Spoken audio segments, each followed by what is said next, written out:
अगर हमारे देश में लड़ाई हो रही होती और हर साल हम लगभग लेट अस से 1/3 जितने भी सोल्जर्स हैं एग्जिस्टिंग उनको रिक्रूट कर रहे होते और उस लड़ाई में हमारे बहुत सारे सोल्जर्स शहीद हो गए, बहुत सारे सोल्जर्स इंजर हो गए और जो बचे हैं उस लड़ाई में 2 साल से लड़ाई चल रही है और लड़ते लड़ते वो थक गए हैं।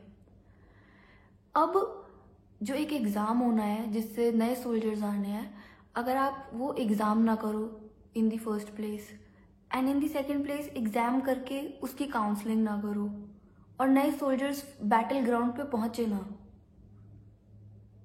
Do you think it would be right on the part of the people who are suffering already in the battle ground? और जिन सोल्जर्स की हम बात कर रहे हैं ये कोई आम सोल्जर्स नहीं है, ये वो सोल्जर्स हैं जिन्होंने कोविड के टाइम में जब आप घर बैठ के आराम से डालगोना कॉफ़ी बना रहे थे और इंस्टा पे रील्स बना रहे थे, इन सोल्जर्स ने उस वक्त अपनी फैमिली से दूर रह के आपके रिलेटिव्स की सेवा की है। ये लोग 2 साल जब हम सब अपने घर वालों के इतना क्लोज रहना चाहते थे, ये उस टाइम में भी अपने घर वालों के पास नहीं थे और कोरोना के टाइम में घर वालों से दूर रहना बहुत मुश्किल है। तो अब बात, और गवर्नमेंट जो है वो क्यों न्यू सोल्जर्स रिक्रूट नहीं होने दे रही? क्योंकि वो चाहती है कि जितने से जितने सोल्जर्स रिक्रूट हो वो ओबीसी हो या वो SC ST हो।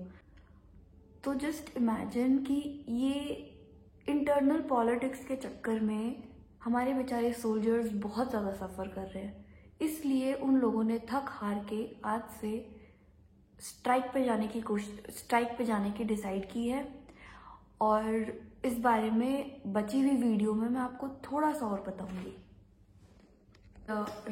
फर्स्ट ईयर रेजिडेंट डॉक्टर्स को रिक्रूट करने के लिए जो एग्ज़ाम होता है वो होता है नीट PG। अब नीट PG होना था जनवरी 10 को। It was postponed to not Feb March, it was postponed directly to April and April में भी 2 दिन पहले they decided to postpone it further.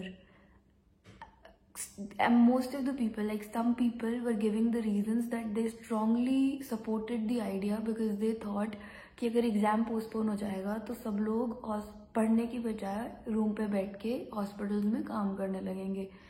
But अगर पेपर हो जाता तो 2 दिन बाद काम करने सब आ ही रहे थे। भी it wasn't postpone from April to से May June July, it was postpone directly to September. Finally सितंबर में एग्ज़ाम हुआ। अभी उस दिन बहुत बारिश हुई, भगवान बहुत रोए और कुछ बच्चे सेंटर नहीं पहुंच पाए, कोई भीगा भीगा पहुंचा, मतलब जो भी था, but exam did take place. अब उसके बाद क्या हुआ, mid way in the process अगस्त के around government introduce around 70% reservation, जिसके अगेंस्ट कोर्ट में केस चल रहा है।